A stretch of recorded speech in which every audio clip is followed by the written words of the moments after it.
Hi guys, welcome back to my channel. We are making this soft and fluffy yogurt cake, which is what you need on your tea time or coffee time. I got my all-purpose flour here in this bowl. To that I'm adding salt, baking powder.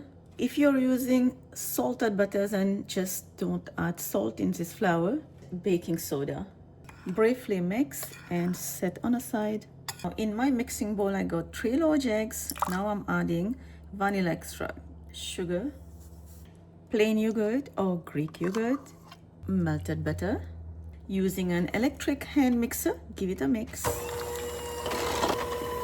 Now the mixture looks creamy. We are going to add all the dry ingredients. Gently mix on a low speed. Do not overmix. Now take a spatula and just run it around the bowl.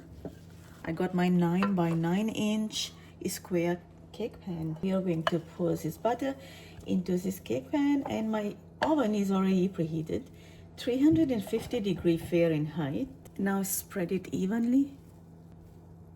And now this is going to go bake. I will show you how it looks like when it's done. My yogurt cake was in the oven for 35 minutes. I want to slice this cake and show you how it looks like on the inside. The cake is now warm. Now look how fluffy is the cake. It is just too good. If you like this video, give it a like, subscribe, and I will see you next time. Bye bye.